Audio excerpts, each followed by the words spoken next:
ये कहानी है जॉन और लूसी की, जो एक्टिंग में अपना करियर बनाना चाहते थे, लेकिन काफी स्ट्रगल के बाद भी चीजें ठीक नहीं चल रही थी। वो दोनों पिछले 5 साल से एक दूसरे के साथ रिलेशनशिप में थे, इसलिए अपनी 5वीं सालगिरह मनाने के लिए जॉन अपनी कार में लूसी को लेकर किसी रेस्टोरेंट के लिए निकलता है। मगर रास्ते में उन दोनों के बीच बहस हो जाती है, क्योंकि जॉन $25 की पार्किंग में गाड़ी खड़ी करने की बजाय कोई फ्री की जगह ढूंढने की कोशिश कर रहा था, जिसकी वजह से वो काफी लेट हो रहे थे। दरअसल रेस्टोरेंट में रिजर्वेशन कराने के बाद जॉन के पास ज्यादा पैसे नहीं बचे थे और अब उसे ये $25 बहुत ज्यादा लग रहे थे। लूसी कह भी रही थी कि पैसे मैं दे दूंगी, लेकिन जॉन उसकी एक नहीं सुन रहा था, जिससे फ्रस्ट्रेट होकर वो कार से नीचे उतर जाती है और कहती है कि मैं अपनी एनिवर्सरी को अच्छे ढंग से मनाना चाहती थी, लेकिन तुम्हारे लिए मैं सस्ते रेस्टोरेंट में भी खाने को तैयार हो गई, मगर अब तो हद ही हो गई है। इतने ट्रैफिक के बीच लूसी को ये सब कहता देख जॉन उसे कार में आकर बैठने के लिए कहता है, लेकिन जब वो नहीं आती तो वो कहता है कि तुम्हें खुश रखना बहुत ही मुश्किल है, लेकिन फिर भी मैं अपनी तरफ से पूरी कोशिश कर रहा हूँ। लूसी कहती है कि मैं जानती हूँ, लेकिन फिर भी मैं तुमसे नफरत कर रही हूँ, और ये नफरत इसलिए नहीं है कि हम एक दूसरे से प्यार नहीं करते, बल्कि मैं नफरत इसलिए कर रही हूँ क्योंकि हम दोनों ही बिल्कुल कंगाल हैं, हमें एक दूसरे के साथ नहीं रहना चाहिए। इस तरह वो जॉन से ब्रेकअप करके वहां से चली जाती है। अब इसके कई साल बाद लूसी को दिखाया जाता है, जो अट्रैक्टिव लुक और चेहरे पर जबरदस्त कॉन्फिडेंस के साथ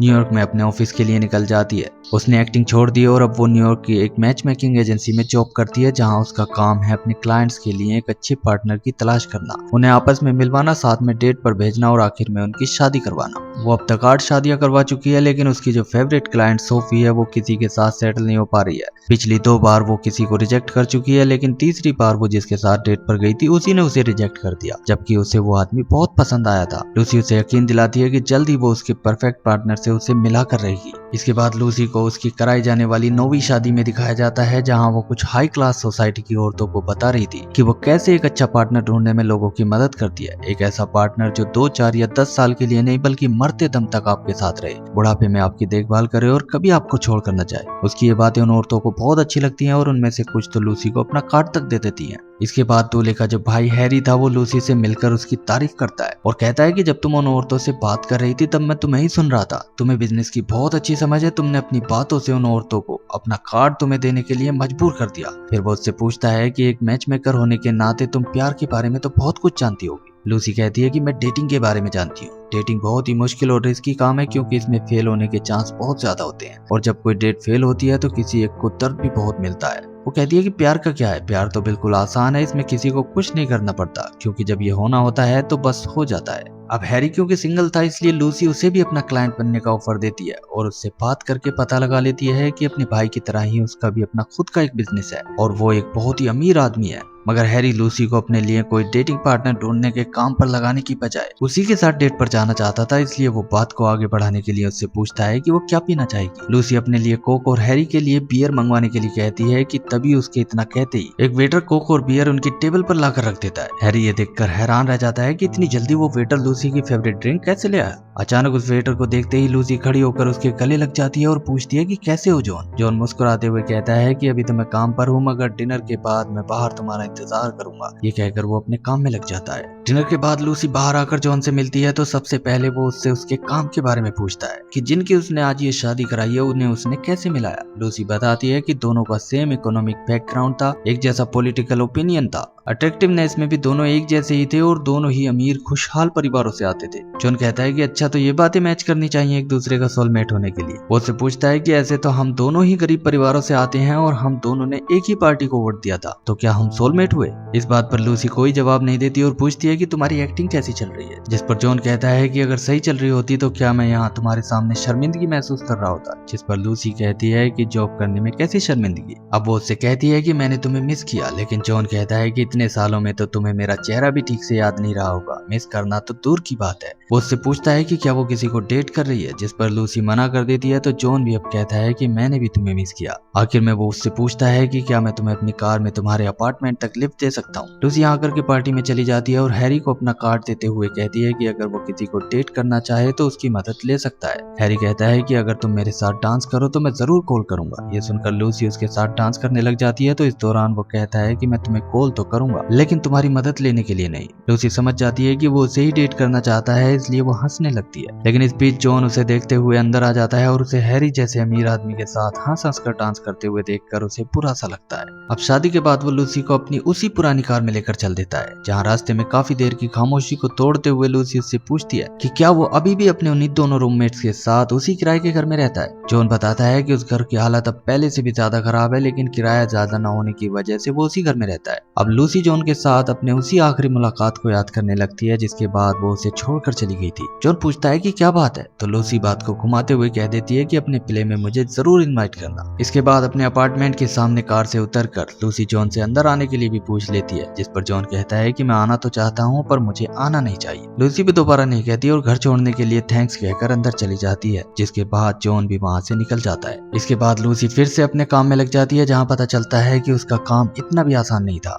उसके अमीर क्लाइंट्स जिनकी उम्र तक ढल चुकी थी, लेकिन किसी को 27 साल की नौजवान लड़की की तलाश थी तो किसी को एकदम फिट लड़की चाहिए थी। वहीं किसी को तो खुद से भी ज्यादा अमीर पार्टनर की तलाश थी, लेकिन फिर भी लूसी को उनकी सारी बातों पर हाँ में हाँ मिलानी पड़ती है। एक दिन वो खुद भी हैरी के साथ डेट पर चली जाती है, क्योंकि वो उससे काफी रिक्वेस्ट कर रहा था, लेकिन वो उसे डेट करने में इंटरेस्टेड नहीं थी, बल्कि वो उसे अपना क्लाइंट बनाने की कोशिश करने के लिए आई थी। लेकिन हैरी को तो बस वो ही पसंद आ गई थी, इसलिए वो उसके लिए महंगे फूल लेकर आता है, उसे महंगे महंगे लग्जरी रेस्टोरेंट में ले जाने लगता है और जॉन की तरह 10 बार सोचने की बजाय वो इस तरह बिल पे कर देता है जैसे कुछ किया ही ना हो, जिससे अब लूसी को भी उसका स्टाइल पसंद आने लगता है। लेकिन वो एक बार फिर उससे ये बात कहती है कि मैं वो लड़की नहीं हूँ जिसे तुम्हें डेट करना चाहिए, मैं नौकरी करने वाली एक मामूली लड़की हूँ और मैं तो तुम्हें दहेज भी नहीं दे सकती। हैरी ये सुनकर कहता है कि मुझे इन मटेरियल एस्पेक्ट में कोई दिलचस्पी नहीं है, ये सब तो वक्त के साथ खत्म हो जाते हैं। मुझे कोई ऐसा चाहिए जो दुनिया को मुझसे ज्यादा जानता हो, जिसकी मैं रिस्पेक्ट कर सकूं, और तुम में वो खूबियां हैं जो वक्त के साथ कम होने की बजाय और बढ़ती जाएंगी। और रही बात दहेज की, तो क्या तुम्हें वाकई लगता है कि मुझे दहेज की जरूरत है? मेरा इतना बड़ा बिजनेस है कि हम दोनों अपनी पूरी जिंदगी इसी तरह लग्जरी चीजों के बीच गुजार सकते हैं। इस तरह वो लूसी से अपनी डेट्स को और सीरियस करने के लिए पूछता है, जिसके लिए आखिर वो हाँ कर देती है। इसके बाद वो उसे अपने लग्जरी फ्लैट में ले जाता है, जिसे देखकर लूसी दंग रह जाती है। हैरी उसे अपने बेडरूम में ले जाता है, जहाँ वो दोनों रोमांटिक होने लगते हैं। इस बीच जॉन लूसी को कॉल कर रहा होता है, लेकिन जब वो फोन नहीं उठा पाती तो जॉन वॉइस मैसेज छोड़कर उसे अपने प्ले में आने के लिए कह देता है। बेड पर हैरी लूसी से उसकी फेवरेट डेस्टिनेशन का नाम पूछता है, क्योंकि वो उसे अपने साथ घुमाने ले जाना चाहता था। लूसी उसे आइसलैंड का नाम बता देती है, लेकिन अभी तक भी बस वो हैरी के इस शानदार अपार्टमेंट में ही खोई हुई थी। आखिर वो उससे पूछ ही लेती है कि उसका ये अपार्टमेंट कितने का है। हैरी जब उसे $12 मिलियन बताता है तो लूसी की आंखें खुली रह जाती हैं, क्योंकि अब तक वो गरीब जॉन के साथ रही थी, जो अपने 2 दोस्तों के साथ शुरू होते ही खत्म होने वाले छोटे से घर में रहता है, जिसकी हालत बहुत ही ज्यादा खराब है। सुबह होते ही हैरी अपने अपार्टमेंट की चाबी लूसी को पकड़ाकर अपने ऑफिस के लिए निकल जाता है। उसके जाने के बाद यहीं बैठकर लूसी अपनी क्लाइंट सोफी का नंबर लगाती है, क्योंकि उसने कल उसे मार्क नाम के अपने क्लाइंट के साथ डेट पर भेजा था। जब सोफी उसका फोन नहीं उठाती तो वो मार्क को फोन करके उससे पूछती है कि सोफी के साथ उसकी डेट कैसी रही। मार्क बताता है कि वो उसे बहुत पसंद आई और अगर वो चाहेगी तो वो उसके साथ और भी सीरियस होना चाहता है। लूसी ये सुनकर बहुत खुश होती है, क्योंकि वो सोफी को लेकर बहुत परेशान रहती थी। लेकिन जब लूसी ऑफिस जाती है तो उसकी बॉस उसे बताती है कि सोफी ने एजेंसी के ऊपर केस कर दिया है, क्योंकि मार्क नाम के जिस आदमी के साथ वो डेट पर गई थी उसने शराब पीकर उसके साथ बहुत बुरा बर्ताव किया। लूसी ये सुनकर एकदम से शौक रह जाती है, लेकिन उसकी बॉस कहती है कि ये कोई नई बात नहीं है, हमारे प्रोफेशन में तो ये रिस्क रहता ही है, डेटिंग एक रिस्क है जिसमें कुछ भी हो सकता है। वो लूसी को समझाती है कि तुम्हें डरने की जरूरत नहीं है, कंपनी का वकील सब कुछ हैंडल कर लेगा, तुम बस सोफी से किसी भी तरह का कांटेक्ट करने की कोशिश मत करना। मगर लूसी इस बात से पूरी तरह टूट जाती है और अकेले में जाकर रोने लगती है। वो अपनी डायरी निकालकर मार्क के बारे में नोट की हुई बातें चेक करने लगती है कि आखिर उससे गलती कहाँ हो गई। उसके हिसाब से तो मार्क सोफी के लिए एकदम परफेक्ट मैच था, लेकिन वो भूल रही थी कि इस दुनिया में लोग झूठ भी बोलते हैं। मार्क ने शराब की लत जैसी अपनी बहुत सी बुरी बातें लूसी से छुपा ली थी। इसके अगले दिन वो हैरी के साथ जॉन का प्ले देखने जाती है, जहाँ प्ले के बाद अकेले में जॉन लूसी से पूछता है कि क्या वो किसी बात को लेकर परेशान है। लूसी थोड़ी हैरान रह जाती है, क्योंकि उसके चेहरे से ही जॉन ने उसके अंदर की हालत जान ली थी। आखिर वो उसे सोफी के साथ हुई सारी कहानी बता देती है और कहती है कि शायद वो अपने काम में अब उतनी अच्छी नहीं रह गई है। जॉन उसे समझाने की कोशिश करता है कि तुम किसी की जान के साथ तो खेल नहीं रही हो, ये बस डेटिंग ही तो है, जिस पर लूसी नाराज होकर कहती है कि तुम नहीं समझ सकते, क्योंकि झेलना तो लड़कियों को ही पड़ता है, लड़कियों की फीलिंग्स को तुमने कभी समझा ही नहीं। इस तरह वो इस बात को अपने और जॉन के पुराने रिश्ते से जोड़कर उसे ताना मारते हुए वहां से चली जाती है और जॉन परेशान सा वहीं खड़ा रह जाता है। लेकिन परेशान तो आज लूसी भी कम नहीं थी। हैरी के साथ होते हुए भी वो रात भर सो नहीं पाती क्योंकि बार बार उसे वही बात खाई जा रही थी कि उसकी वजह से सोफी जैसी अच्छी लड़की के साथ इतना बुरा हो गया। आखिर अगले दिन से वो फिर से अपने काम में लग जाती है, लेकिन अब वो पहले की तरह प्रोफेशनल अंदाज में अपने क्लाइंट से बात नहीं कर पा रही थी। वो उनकी ऊल जलूल चॉइसेस का उनके मुंह पर ही सीधा जवाब देने लगती है, जिसकी वजह से कई क्लाइंट कंपनी की सर्विस को छोड़कर ही भाग जाते हैं। ये सब देखकर लूसी की बॉस समझ जाती है कि सोफी के केस का सदमा अभी तक उसे परेशान कर रहा है, इसलिए वो उसे पूरे 4 हफ्ते की छुट्टी देते हुए कहती है कि अपने बॉयफ्रेंड के साथ कहीं घूमने चली जाओ, तब तक सब कुछ ठीक हो जाएगा। लूसी कहती है कि छुट्टियों के बाद शायद मैं काम पर लौटूं ही ना, लेकिन उसकी बॉस कहती है कि तुम घूमने जाओ तो सही, देखना वापस आकर तुम अपने काम को पहले से भी अच्छी तरह कर पाओगी क्योंकि तुम हमारी एजेंसी की बेस्ट मैच मेकर हो। आखिर लूसी चली जाती है, लेकिन सोफी उसके दिमाग से निकलने को तैयार ही नहीं थी, इसलिए किसी तरह वो उससे मिलने की कोशिश करती है, लेकिन सोफी उससे देखते ही बहुत गुस्से में आ जाती है और रोते हुए कहती है कि तुम मेरे लिए डेट फिक्स करते करते थक चुकी थी, इसलिए पीछा छुड़ाने के लिए तुमने मुझे किसी शराबी के साथ भेज दिया। लूसी उससे माफी मांगती है, लेकिन सोफी उसे गालियां देने लगती है, यहाँ तक कि वो उसे वेश्याओं की दलाल कहते हुए वहां से चली जाती है, जिससे लूसी अब और भी ज्यादा टूट जाती है। अगले दिन हैरी उसे अपने साथ आइसलैंड घुमाने ले जाने वाला था, लेकिन सोच सोच कर लूसी का दिमाग फटने लगता है। आखिर काफी हिचकिचाहट के बाद वो जॉन का नंबर लगा देती है। जॉन उसकी आवाज सुनते ही समझ जाता है कि कुछ बात है, इसलिए वो उससे पूछ लेता है कि तुम ठीक तो हो। ये सुनते ही लूसी फूट फूट कर रोने लगती है और उसे सारी बात बता देती है। जॉन उसे दिलासा देता है और पूछता है कि अगर तुम कहो तो मैं तुम्हारे पास आ सकता हूँ, लेकिन लूसी कहती है कि नहीं, मैं हैरी के पास जा रही हूँ। ये सुनकर जॉन एक लंबी सांस लेता है तो लूसी उससे सॉरी कहने लगती है,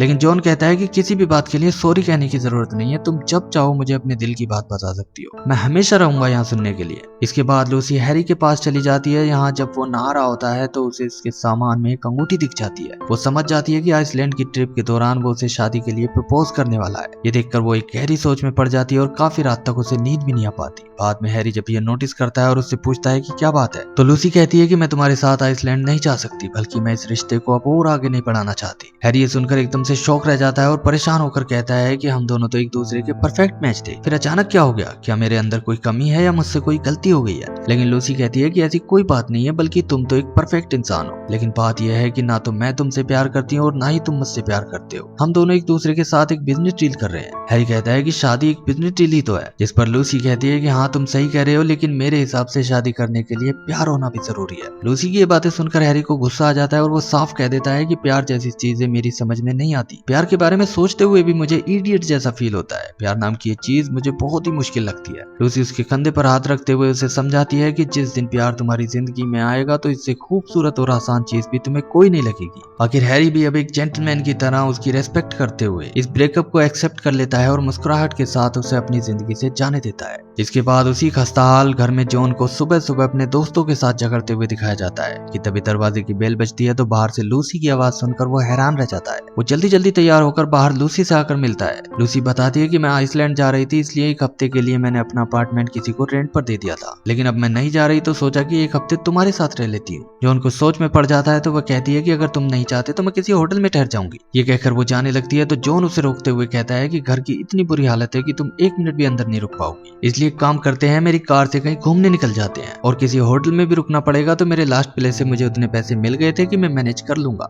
लूसी ये सुनकर मुस्कुराते हुए जॉन को देखने लगती है और फिर वो दोनों एक लंबी राइड पर निकल जाते हैं। रास्ते में लूसी बहुत खुश लग रही थी और मुस्कुराते हुए बार बार जॉन को ही देखे जा रही थी। जॉन जिस कैटरिंग कंपनी में वेटर की पार्ट टाइम जॉब करता था, उसके स्टाफ की मदद से वो लूसी को एक शादी में ले जाता है, जहाँ दूर से ही दूल्हा दुल्हन को देखकर लूसी खोए हुए अंदाज में कहने लगती है कि आज ये इतने खुश हैं, लेकिन जल्द ही एक दिन ऐसा आएगा जब बिना किसी वजह के ही ये दोनों एक दूसरे से नफरत करने लगेंगे और एक दूसरे से प्यार करना बंद कर देंगे। फिर इनमें से कोई एक दूसरे को धोखा देने लगेगा, जिसके बाद रोज रोज के झगड़े शुरू हो जाएंगे और फिर नौबत तलाक तक आ जाएगी। इसके बाद भी इस बात को लेकर झगड़ा होगा कि किसको क्या मिलेगा। जॉन पूछता है कि ऐसा है तो आखिर लोग शादी क्यों करते हैं। लूसी कहती है कि क्योंकि लोग उन्हें शादी करने के लिए कहते हैं, क्योंकि लोग अकेलेपन के शिकार हैं और शादी से उन्हें एक उम्मीद नजर आती है। दोनों इस शादी में ही डिनर करते हैं और साथ में डांस भी करने लगते हैं, मगर एक रोमांटिक सॉन्ग पर डांस करते हुए दोनों एक दूसरे के कुछ ज्यादा ही करीब आने लगते हैं और आखिर में एक दूसरे को किस भी कर लेते हैं। लेकिन किस के बाद जॉन लूसी से नजरें नहीं मिलाता और तेजी से बाहर चला जाता है। लूसी उसे आवाजें देते हुए उसके पीछे जाती है, जहाँ जॉन उससे पूछता है कि ये सब क्या है, क्या हम फिर से एक दूसरे के साथ होने जा रहे हैं। लूसी कहती है कि पता नहीं, जिस पर जॉन गुस्से में कहता है कि तुम्हें क्या लगता है, तुम अपने बॉयफ्रेंड को छोड़कर मेरे पास आओगी, मुझे किस करोगी और मेरा इस्तेमाल करके फिर से छोड़कर चली जाओगी, या फिर तुम्हें मेरे ऊपर तरस आ रहा है कि चलो बेचारे गरीब जॉन को थोड़े खुशी के पल दे आती हूँ। लूसी कहती है कि मैंने ऐसा कभी नहीं सोचा, लेकिन जॉन कहता है कि ऐसा नहीं है तो फिर तुम क्यों मेरा इस्तेमाल कर रही हो। अब वो भारी आवाज के साथ कहता है कि मैं जब भी तुम्हारा चेहरा देखता हूँ तो मुझे तुम्हारे सफेद बाल और चेहरे की झुर्रियां नजर आती है, तुम्हारी ही तरह दिखने वाले अपने बच्चे नजर आते हैं। उसकी ये बातें सुनकर लूसी भी इमोशनल हो जाती है,